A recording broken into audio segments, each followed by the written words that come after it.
نحمده ونصلي على رسوله الكريم اما بعد فاعوذ بالله السميع العليم من الشيطان الرجيم بسم الله الرحمن الرحيم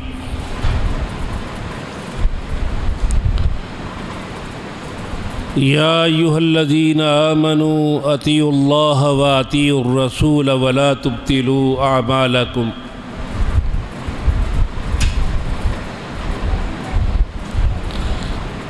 تمام تر تعریفات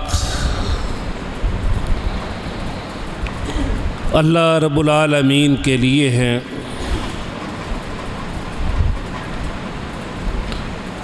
اور درود و سلام آقا دو جہاں حضرت محمد مصطفیٰ صلی اللہ علیہ وسلم پر،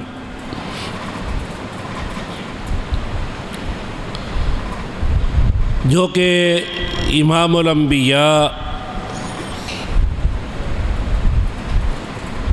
خاتم النبیین، دونوں جہانوں کے سردار جناب محمد الرسول اللہ صلی اللہ علیہ وسلم پر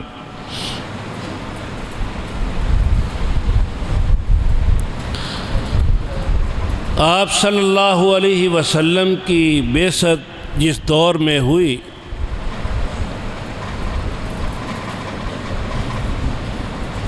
اس دور میں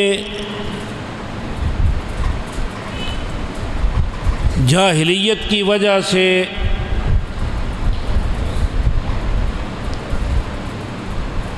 ہر طرح کی برائیاں پائی جاتی تھیں۔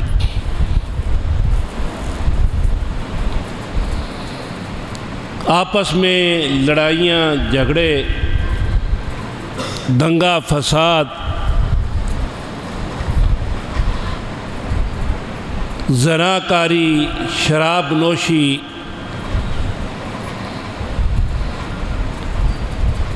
حتیٰ کہ معاشرے کی کوئی ایسی برائی نہیں تھی جو اس وقت نہ پائی جاتی ہو۔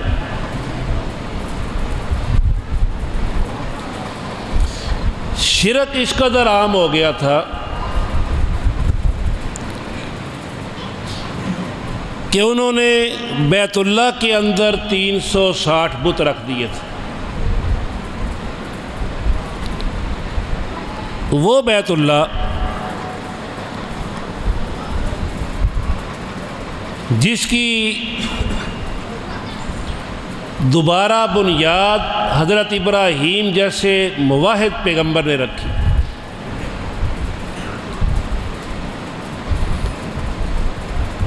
پیغمبر جتنے بھی اللہ نے مبعوث فرمائے ہیں، ان کی اولین دعوت کلمہ لا الہ الا اللہ تھی۔ اللہ کی توحید، وحدانیت، لوگوں کو شیطان کی عبادت سے ہٹا کر رحمان کی عبادت کی طرف لگانے کے لیے انبیاء مبعوث ہوئے۔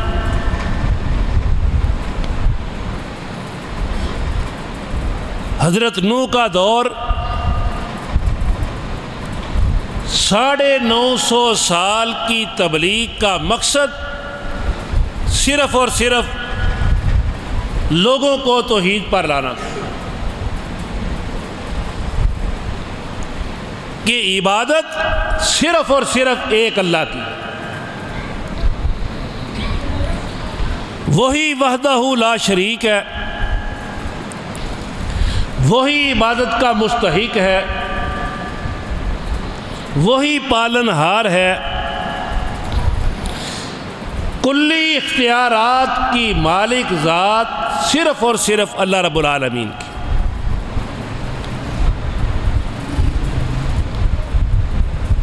اجتماعی لحاظ سے، قومی لحاظ سے سب سے پہلے ان لوگوں نے ہی شرک کیا قرآن مجید میں اللہ رب العالمین نے ان کے شرک کا ذکر کیا ہے کہ کس طرح اس قوم کے اندر شرک آیا۔ فرمایا کہ ان کے آباء و اجداد میں 5 آدمی تھے جن کے نام بھی اللہ نے قرآن مجید میں ذکر کیے ہیں، ود، سوا، یغوث، یعوق، نصر۔ یہ ان کے 5 بزرگ تھے۔ جب یہ بڑے بڑے بزرگ اس دنیا سے چلے گئے تو انہوں نے ابتداءً ان کی مورتیاں بنا کر اپنے گھروں میں رکھ لی کہ ان کی مورتیاں ہماری آنکھوں کے سامنے رہیں گی تو ان کی تعلیمات ہمیں یاد رہیں گی۔ مقصد عبادت نہیں تھا، لیکن جیسے جیسے وقت گزرتا گیا لوگوں نے ان کی عبادت شروع کر دی۔ اس طرح انسانیت کے اندر سب سے پہلے شرک پھیلا۔ اللہ رب العالمین نے پھر حضرت نوح کو مبعوث فرمایا اور انہوں نے 950 سال تک قوم کو سمجھایا کہ یہ وہ لوگ ہیں جو اس دنیا سے رخصت ہو گئے، یہ اپنی زندگی میں بھی کسی کے کام نہیں آنے والے تھے، اب تم جن کی عبادت کرتے ہو وہ تو ان کے بت ہیں۔ اس طرح انسانیت کے اندر بت پرستی پھیل گئی۔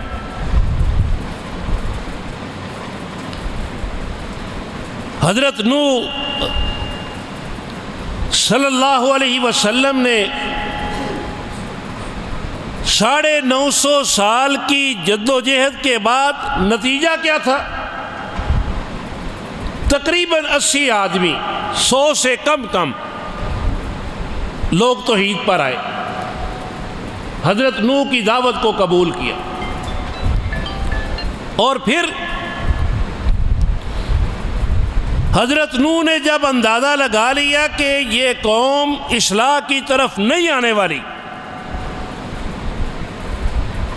پھر اس قوم کے خلاف بد دعا کی، ربی لا تذر علی الارض من الکافرین دیارا، یا اللہ یہی محسوس ہوتا ہے کہ یہ لوگ اصلاح کی طرف آنے والے نہیں ہیں، ان کا ایک گھر بھی روئے زمین پر نہ چھوڑ۔ اس طرح یہ قوم اللہ کے عذاب کی مستحق ہوئی، شرک کی وجہ سے، گمراہی کی وجہ سے۔ اور اس کے بعد جتنے انبیاء آئے سب کی دعوت کی بنیاد لا الہ الا اللہ تھی۔ نبی صلی اللہ علیہ وسلم نے اپنی دعوت کا آغاز اسی چیز سے کیا۔ کوہ صفا پر کھڑے ہو کر فرمایا قولوا لا الہ الا اللہ تملک العرب والعجم، تم لا الہ الا اللہ کی دعوت کو قبول کر لو، دل و جان سے اسے قبول کرنا تمہارا کام ہے، اللہ اس کی برکت سے تمہیں عرب و عجم کی بادشاہی عطا فرما دے۔ اور جب تک مسلمان اس توحید کے اوپر قائم تھے، حقیقتاً عرب و عجم کے اندر مسلمانوں کی بادشاہی تھی، لیکن جب یہ مسلمان دین سے دور ہو گئے، اللہ نے پھر جو ان کے اوپر انعام کیا تھا وہ انعام بھی چھین لی۔ نبی صلی اللہ علیہ وسلم نے 13 سال تک مسلسل ایک ہی تبلیغ کی، لا الہ الا اللہ۔ خاص طور پر 12 سال تک اور کوئی مسئلہ نہیں تھا، نہ نماز، نہ روزہ، نہ حج، نہ زکوٰۃ، صرف ایک چیز۔ آپ صلی اللہ علیہ وسلم کا 23 سالہ دور ہے، 23 سال میں 12 سال تک صرف ایک مسئلہ کہ لوگوں اللہ ایک ہے، اس کا کوئی شریک نہیں، اسی ایک اللہ کی عبادت کرو۔ نبی صلی اللہ علیہ وسلم نے، آپ قرآن مجید اٹھا کر دیکھیں،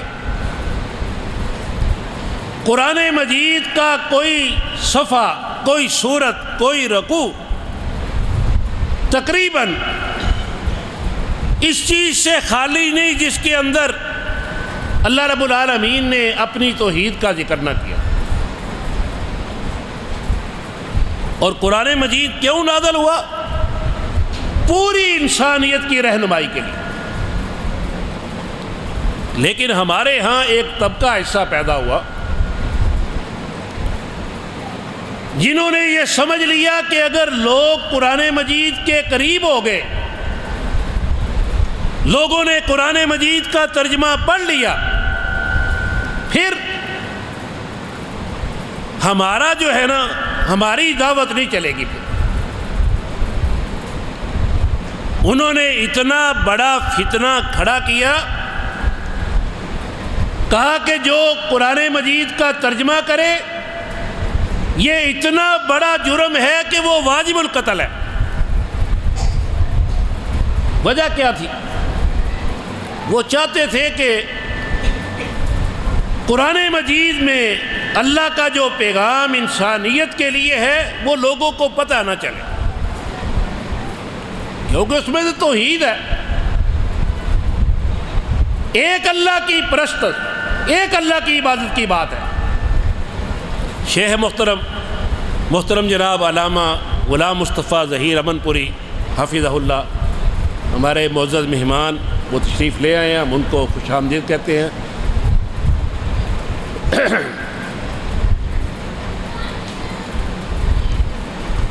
تو ان لوگوں نے یہ اعلان کیا کہ جو قرآن مجید کا ترجمہ کرے گا وہ واجب القتل ہے۔ اور صحیح بات یہی ہے، ہم تو پڑھنے پڑھانے والے لوگ ہیں، ہم لوگوں کو دو باتیں کہتے ہیں۔ ہم کہتے ہیں جس شخص نے قرآن مجید کا ترجمہ پڑھ لیا وہ اللہ کی توفیق سے پھر شرک نہیں کرتا، کیونکہ اس طرح قرآن مجید نے کھول کر شرک کا رد کیا ہے اور اللہ کی وحدانیت بیان کی ہے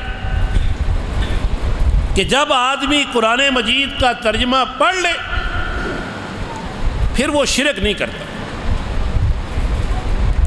اور دوسری چیز جو ہم کہتے ہیں، جو شخص صحیح بخاری کو پڑھ لیتا ہے، صحیح بخاری پڑھنے کے بعد پھر وہ تقلید نہیں کر سکتا۔ تقلید کو بھی جڑ سے اکھیڑ دینے والی کتاب یہ صحیح بخاری، اور شرک کو جڑ سے اکھیڑ دینے والی کتاب قرآن مجید۔ ہماری دعوت یہی ہوتی ہے کہ اس چیز کو عام کیا جائے، مساجد کے اندر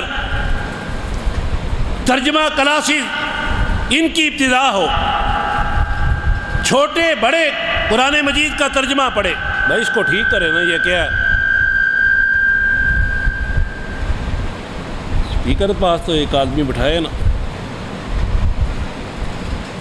اور جو شخص درس حدیث سنتا ہے صحیح بخاری کا صرف ترجمہ پڑھ لے وہ اللہ کی توفیق سے پھر مقلد نہیں ہو سکتا. ہمارے شہر کا ایک بڑا عجیب سا واقعہ ہے. ہمارے شہر میں ایک بڑی دکان تھی، اب تو وہ نہیں ہے، مدینہ کتاب گھر. تو وہاں کے مالک جو تھے ملک محمد جلیل صاحب تھے. وہ اپنا واقعہ سناتے ہیں کہ میرے پاس ایک آدمی آیا، کہ اس نے کہا کہ کوئی مرضیوں کے خلاف کتاب ہو اچھی سی تو وہ دے دے. میں نے جو میری نظر میں اچھی کتاب تھی مرضائیت کے خلاف وہ میں نے دے دی. پھر وہ کہنے لگے کہ اگر شیعہ کے خلاف کوئی کتاب ہے اچھی وہ دے دے. میں نے وہ بھی دے دی. انہوں نے تقلید کے خلاف کتاب مانگی، میں نے وہ بھی دے دی. پھر وہ کہنے لگے کہ بریلویت کے خلاف جو سب سے اچھی کتاب ہے نا وہ دے. کہتے ہیں میں نے نا اندر سے جا کے قرآن مجید لا کے ان کے سامنے رکھ. وہ کہنے لگے حضرت ہم نے آپ سے بریلویوں کے خلاف کتاب مانگی ہے، قرآن مجید نہیں. وہ کہتے ہیں میں نے کہا کہ قرآن مجید سارا ہی بریلویوں کے خلاف ہے. کیوں؟ قرآن مجید میں اللہ رب العالمین نے توحید بیان کی اور صحیح بخاری میں امام بخاری رحمہ اللہ نے اس دور کے جتنے بھی فتنے تھے ان سب کا رد کیا. اور یہ جو اہل الرائے کا اس وقت وجود پایا جاتا تھا اور آج بھی ہے، اہل الرائے کو حدیث کی دعوت دینے والی ہستیاں یہ محدثین تھے. اور محدثین میں سب سے بڑا نام امام بخاری رحمہ اللہ. ہماری دعوت اللہ کی کتاب، نبی صلی اللہ علیہ وسلم کی حدیث. اتنی سچی دعوت آج دنیا میں، یہ تو ایک خطہ ہمارا جو خطہ ہے اس کے اندر کتاب و سنت کو ماننے والے ٹھیک ہے تعداد میں کم ہوں گے، لیکن دنیا کے اندر کتاب و سنت کو ماننے والوں کی تعداد بہت بڑی ہے. سوشل میڈیا کا دور ہے، آپ کلپ دیکھتے ہیں، اس کے اندر اہل حدیث دعوت کو ماننے والے لوگ ان کی اکثریت ہے. وجہ کیا ہے؟ وجہ اس دعوت کی قوت ہے، قرآن مجید اور نبی صلی اللہ علیہ وسلم کی حدیث. ہم اپنے طلباء کو یہی دعوت دیتے ہیں کہ آپ لوگوں کے سامنے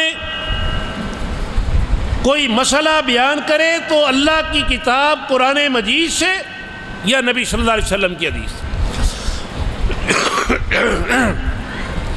کوئی اپنی تقریر کے اندر کمزور بات نہ کرے،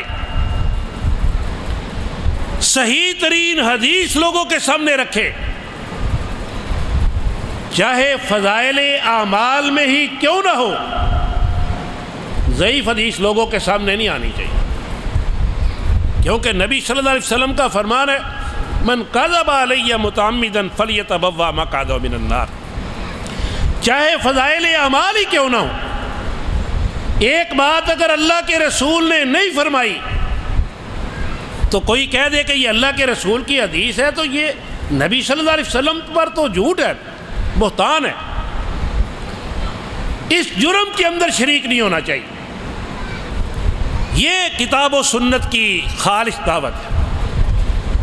اور جب لوگ یہ خالص دعوت سنتے ہیں تو وہ اسی کی طرف کھینچے چلے آتے ہیں۔ کتاب و سنت، اسی کو ہی قرآن مجید نے لوگوں کے سامنے رکھا ہے۔ نبی صلی اللہ علیہ وسلم نے فرمایا میں اپنے بعد دو چیزیں چھوڑ کر جا رہا ہوں، اللہ کی کتاب اور اپنی سنت۔ جس شخص نے ان دونوں کو مضبوطی سے تھام لیا، لن تضلوا ما تمسکتم بہما، کتاب اللہ و سنت۔ اس لیے آپ لوگوں کو یہی دعوت دیں۔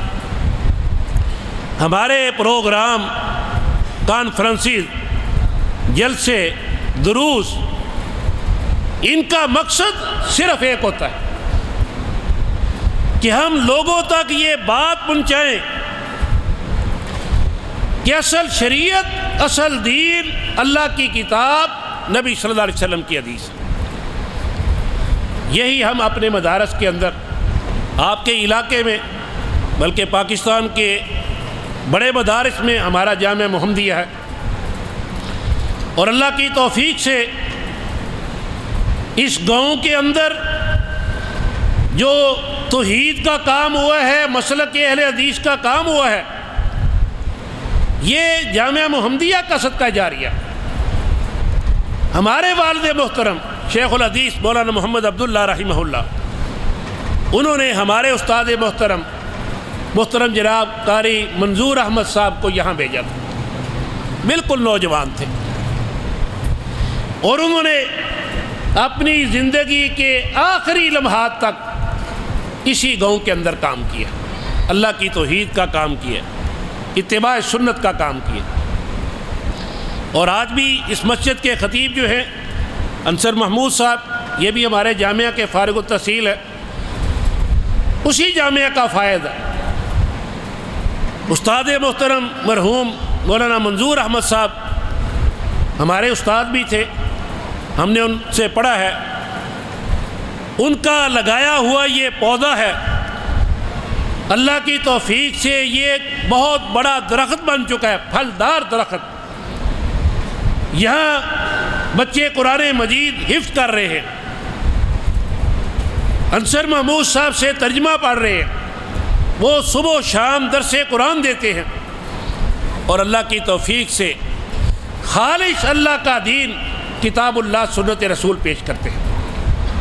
اور الحمدللہ ہم سمجھتے ہیں کہ بزرگوں نے جو بڑے بڑے مدارس قائم کیے اور جامعہ محمدیہ بنایا، اس کے جو مقاصد تھے وہ ہمیں حاصل ہو رہے ہیں۔ اور آج ہم دنیا کے کسی کونے میں بھی چلے جائیں، اللہ کی توفیق سے جامعہ محمدیہ کے فیض یافتہ لوگ ہمیں ملتے ہیں، یورپ ہو، امریکہ ہو، عرب ممالک ہو، پاکستان کا کوئی خطہ ہو، الحمدللہ جامعہ کا فیض جاری ہے۔ اور ہم دعا گو ہیں کہ اللہ رب العالمین بزرگوں کا یہ جو صدقہ جاریہ ہے، اس کو قیامت تک قائم اور دائم رکھے، اور یہ ان کی شاخ ہے، یہاں محمدی مسجد جامعہ محمدیہ کی ہی شاخ ہے، اللہ اسے بھی تا قیامت قائم دائم رکھے۔ اور جس طرح یہاں کتاب و سنت کی تعلیم عام کی جا رہی ہے، لوگوں تک توحید کا پیغام پہنچایا جا رہا ہے، اللہ تعالیٰ ہماری اس کاوش کو اپنی بارگاہ میں قبول و منظور فرمائے۔ اور قاری صاحب کے جو بچے ہیں ماشاءاللہ وہ ہمارے شاگرد بھی ہیں، قاری نعمان صاحب، قاری لقمان صاحب یہاں ہیں، وہ بھی الحمدللہ ہمارے شاگرد ہیں۔ تو یہ ایک صدقہ جاریہ ہے جو دین کا کام کر رہے ہیں، ان سب کے لیے دعا گو ہوں، اور یہاں کے مقامی دوست احباب ان کے لیے بھی دعا گو ہوں کہ اللہ تبارک و تعالیٰ ان کی یہ حسنات قبول و منظور فرمائے، اور انہیں زیادہ سے زیادہ دین کا کام اور اس کی اشاعت کے اندر ممد و معاون ہونے کی توفیق عطا فرمائے۔ وما علینا الا البلاغ المبین۔